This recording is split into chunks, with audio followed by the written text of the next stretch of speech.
Putin, President of the Russian Federation, and to invite him to address the Assembly.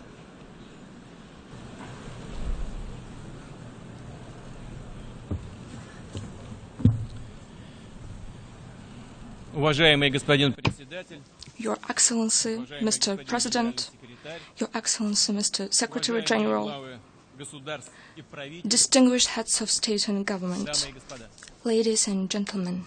The 70th anniversary of the United Nations is a good occasion to both take stock of history and talk about our common future. In 1945, the countries that defeated Nazism joined their efforts to lay solid foundations for the post-war world order. Let me remind you that the key decisions on the principles guiding the cooperation among states, as well as on the establishment of the United Nations, were made in our country, in Yalta, at the meeting of the anti-Hitler coalition leaders. The Yalta system was actually won in travail. It was won at the cost of tens of millions of lives and 2 world wars. They swept through the planet in the 20th century. Let us be fair. It helped the humanity through turbulent, at times dramatic, events of the last 7 decades. It saved the world from large-scale upheavals. The United Nations is unique in its legitimacy, representation, and universality. It is true that lately the UN has been widely criticized for supposedly not being efficient enough and for the fact that the decision-making on fundamental issues stalls due to insurmountable differences, first of all among the members of the Security Council. However, I would like to point out that there have always been differences in the UN throughout all these 70 years of existence. The veto right has always been exercised by the United States, the United Kingdom, France, China, the Soviet Union and Russia later alike. It is absolutely natural for so diverse and representative an organization. When the UN was established, its founders did not in the least think that there would always be unanimity. The mission of the organization is to seek and reach compromises, and its strength comes from taking different views and opinions into consideration. The decisions debated within the UN are either taken as resolutions or not. As diplomats say, they either pass or do not pass. Whatever actions any state might take by passing this procedure are illegitimate. They run counter to the UN Charter and defy international law. We all know that after the end of the Cold War, everyone is aware of that, a single center of domination emerged in the world, and then those who found themselves at the top of the pyramid were tempted to think that if they were so strong and exceptional, they knew better, and they do not have to reckon with the UN, which instead of automatically authorize and legitimize the necessary decisions, often creates obstacles, or in other words, stands in the way. It has now become commonplace to say that it is, in its original form, has become obsolete and completed its historical mission. Of course, the world is changing, and the UN must be consistent with this natural transformation. Russia stands ready to work together with its partners on the basis of broad consensus. But we consider the attempts to undermine the legitimacy of the United Nations as extremely dangerous. They could lead to a collapse of the entire architecture of international relations, and then, indeed, there would be no other rules left but the rule of force. We would get a world dominated by selfishness rather than collective work, a world increasingly characterized by dictate rather than equality. there would be less of genuine democracy and freedom, and there would be a world where truly independent states would be replaced by an ever-growing number of de facto protectorates and externally controlled territories. What is the state sovereignty, after all, that has been mentioned by our colleagues here? It is basically about freedom and the right to choose freely one's own future for every person, nation, or state. By the way, dear colleagues, the same holds true of the question of the so-called legitimacy of state authority. One should not play with or manipulate words. Every term in international law and international affairs should be clear, transparent, and have uniformly understood criteria. We are all different, and we should respect that. No one has to conform to a single development model that someone has once and for all recognized as the only right one. We should all remember what our past has taught us. We also remember certain episodes from the history of the Soviet Union, social experiments for export, attempts to push for changes within other countries based on ideological preferences, often led to tragic consequences and to degradation rather than progress.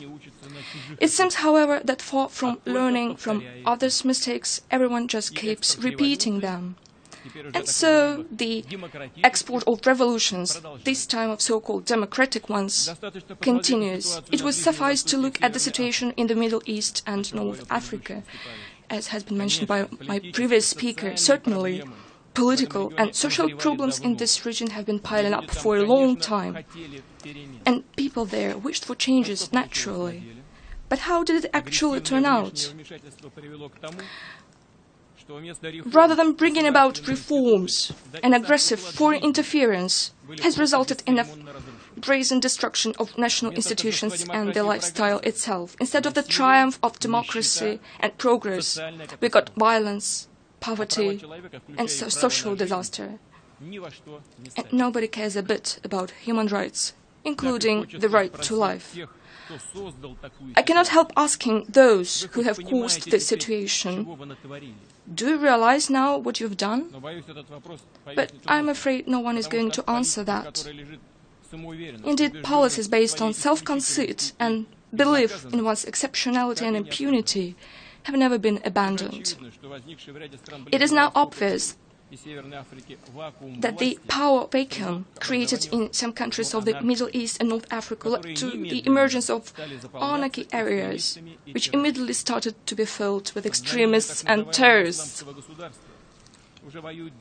Tens of thousands of militants are fighting under the banners of the so-called Islamic State. Its ranks include former Iraqi servicemen who were thrown out into the street after the invasion of Iraq in 2003. Many recruits also come from Libya, a country whose statehood was destroyed as a result of a gross violation of the UN Security Council Resolution 1973. And now the ranks of radicals are being joined by the members of the so-called modern Syrian opposition supported by the Western countries. First, they are armed and trained, and then they defect to the so-called Islamic State. Besides, the Islamic State itself did not just come from nowhere. It was also initially forged as a tool against undesirable secular regimes. Having established a foothold in Iraq and Syria, the Islamic State has become actively expanding to other regions. It is seeking dominance in the Islamic world. And not only there, and its plans go further than that. The situation is more than dangerous. In these circumstances, it is hypocritical and irresponsible to make loud declarations about the threat of international terrorism while turning a blind eye to the channels of financing and supporting terrorists, including the process of drug trafficking and illicit trade in oil and arms. It would be equally irresponsible to try to manipulate extremist groups and place them at one's service in order to achieve one's own political goals in the hope of later dealing with them or, in other words, liquidating them.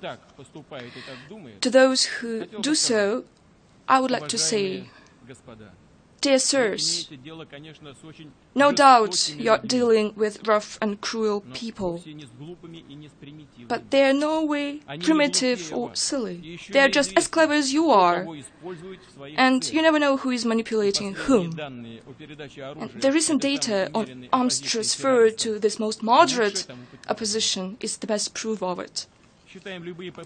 We believe that any attempts to play games with terrorists, let alone to arm them, are not just short-sighted, but fire hazardous. This may result in the global terrorist threat increasing dramatically and engulfing new regions, especially given that Islamic State camps train militants from many countries, including the European countries. Unfortunately, dear colleagues, I have to put it frankly, Russia is not an exception. We cannot allow these criminals who have already tasted blood to return back home and continue their evil doings. No one wants this to happen. Does he?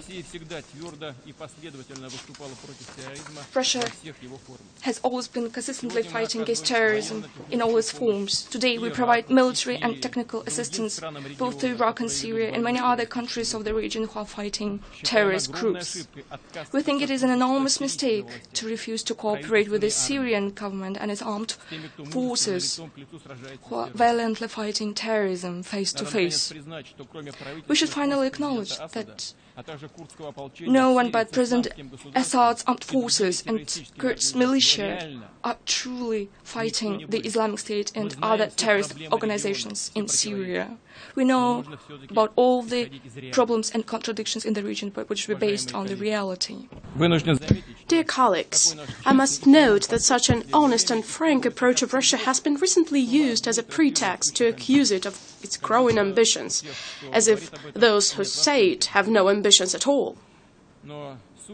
However, it's not about Russia's ambitions, dear colleagues, but about the recognition of the fact that we can no longer tolerate the current state of affairs in the world.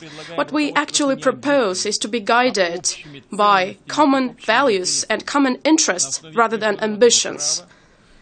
On the basis of international law, we must join efforts to address the problems that all of us are facing and create a genuinely broad international coalition against terrorism. Similar to the anti-Hitler coalition, it could unite a broad range of forces that are resolutely resisting those who, just like the Nazis, sow evil and hatred of humankind. And naturally, the Muslim countries are to play a key role in the coalition, even more so because the Islamic State does not only pose a direct threat to them, but also desecrates one of the greatest world religions by its bloody crimes. The ideologists of militants make a mockery of Islam and pervert its true humanistic values. I would like to address Muslim spiritual leaders as well. Your authority and your guidance are of great importance right now. It is essential to prevent people recruited by militants from making hasty decisions, and those who have already been deceived and who, due to various circumstances, found themselves among terrorists, need help in finding a way back to normal life, laying down arms and putting an end to fratricide. Russia will shortly convene, as the current President of the Security Council, a ministerial meeting to carry out a comprehensive analysis of threats in the Middle East. First of all, we propose discussing whether it is possible to agree on a resolution aimed at coordinating the actions of all the forces that confront the Islamic State and other terrorist organizations. Once again, this coordination should be based on the principles of the UN Charter. We hope that the international community will be able to develop a comprehensive strategy of political stabilization as well as social and economic recovery of the Middle East. Then, dear friends, there would be no need for new refugee camps. Today, the flow of people who were forced to leave their homeland has literally engulfed first neighboring countries and then Europe itself. There are hundreds of thousands of them now, and there might be millions before long. In fact, it is a new, great and tragic migration of peoples, and it is a harsh lesson for all of us, including Europe. I would like to stress, refugees undoubtedly need our compassionate support. However, the only way to solve this problem at a fundamental level is to restore the statehood where it has been destroyed, to strengthen the government institutions where they still exist or are being re-established, to provide comprehensive assistance of military, economic and material nature to countries in a difficult situation, and certainly to those people who, despite all the ordeals, will not abandon their homes. Naturally, any assistance to sovereign states can and must be offered rather than imposed exclusively and solely in accordance with the UN Charter. In other words, everything in this field that is being done or will be done pursuant to the norms of international law must be supported by our organization. Everything that contravenes the UN Charter must be rejected. Above all, I believe it is of the utmost importance to help restore government's institutions in Libya, support the new government of Iraq, and provide comprehensive assistance to the legitimate government of Syria. Dear colleagues, ensuring peace and regional and global stability remains the key objective of the international community with the UN at its helm. We believe this means creating a space of equal and indivisible security, which is not for the select few, but for everyone. Yes, it is a challenging, complicated and time-consuming task, but there is simply no other alternative. However, the bloc thinking of the times of the Cold War and the desire to explore new geopolitical areas is still present among some of our colleagues. First, they continued their policy of expanding NATO. What for? If the Warsaw Bloc stopped its existence, the Soviet Union had collapsed, and nevertheless, the NATO continues expanding, as well as its military infrastructure. Then they offered the post-Soviet countries a false choice, either to be with the West or with the East. Sooner or later, this logic of confrontation was bound to spark off a grave geopolitical crisis. This is exactly what happened in Ukraine, where the discontent of population with the current authorities was used and a military coup was orchestrated from outside that triggered a civil war as a result. We are confident that only through full and faithful implementation of the Minsk Agreements of February 12, 2015 can we put an end to the bloodshed and find a way out of the deadlock. Ukraine's territorial integrity cannot be ensured by threats of force of arms. What is needed is a genuine consideration for the interests and rights of the people in the Donbas region and respect for their choice. There is a need to coordinate with them as provided for by the Minsk Agreements, the key elements of the country's political structure. These steps will guarantee that Ukraine will develop as a civilized state, as an essential link in building a common space of security and economic cooperation both in Europe and in Eurasia.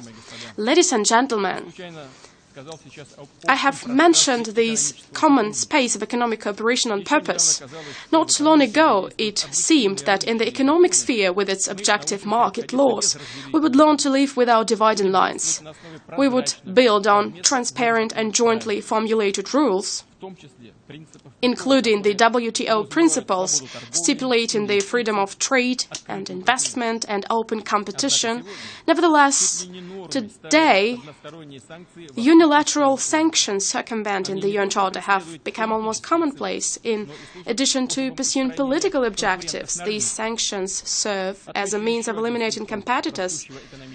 I would like to point out another sign of a growing economic selfishness. Some countries have chosen to create closed and exclusive economic associations, with the establishment being negotiated behind the scenes, in secret, from those countries' own citizens, the general public, business community, and from other countries. Other states whose interests may be affected are not informed of anything either. It seems that we are about to be faced with an accomplished fact that the rules of the game have been changed in in favor of a narrow group of the privileged, with the WTO having no say. This could unbalance the trade system completely and disintegrate the global economic space. These issues affect the interests of all states and influence the future of the world economy as a whole. That is why we propose discussing them within the UN, WTO and G20. Contrary to the policy of exclusiveness, Russia proposes harmonizing regional economic projects. I refer to the so-called integration of integrations based on universal and transparent rules of international trade. As an example, I would like to cite our plans to interconnect the Eurasian Economic Union and China's initiative of the Silk Road Economic Belt. We still believe that harmonizing the integration processes within the Eurasian Economic Union and the European Union is highly promising. Ladies and gentlemen, the issues that affect the future of all people include the challenge of global climate change. It is in our interest to make the UN Climate Change Conference to be held in December in Paris a success. As part of our national contribution, we plan to reduce by 2030 the greenhouse gas emissions to 70–75% of the 1990 level. I suggest, however, we should take a wider view on this issue. Yes, we might diffuse the problem for a while by setting quotas on harmful emissions or by taking other measures that are nothing but tactical, but we will not solve it that way. We need a completely different approach. We have to focus on introducing fundamentally new technologies inspired by nature, which would not damage the environment, but would be in harmony with it. Also, they would allow us to restore the balance between the biosphere and technosphere upset by human activities. It is indeed a challenge of planetary scope, but I'm confident that humankind has intellectual potential to address it. We need to join our efforts. I refer first of all to the states that have a solid research basis and that have made significant advances in fundamental science. We propose convening a special forum under the UN auspices for a comprehensive consideration of the issues related to the depletion of natural resources, destruction of habitat and climate change. Russia would be ready to co-sponsor such a forum. Ladies and gentlemen, colleagues, it was on the 10th of January 1946 in London that the UN General Assembly gathered for its first session.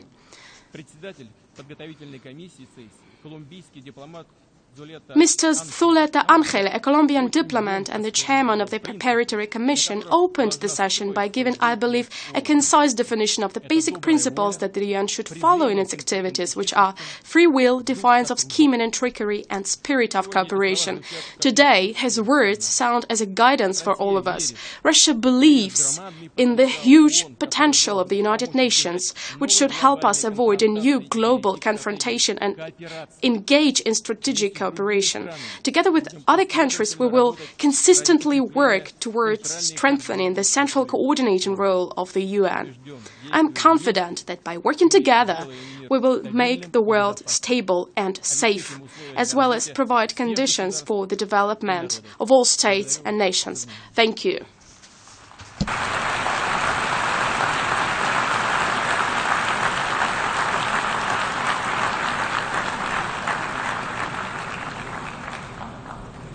On behalf of the General Assembly, I wish to thank the President of the Russian Federation for the statement just made.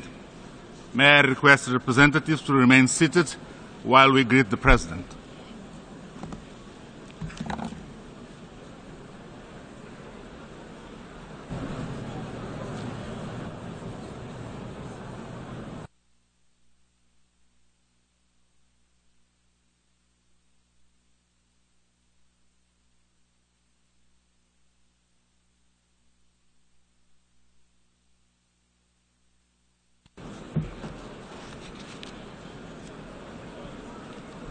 The Assembly will hear an address by Her Excellency Park Geun-hye, President of the Republic of Korea. I request the protocol to escort Her Excellency. Yeah. Yeah. Quietness, please.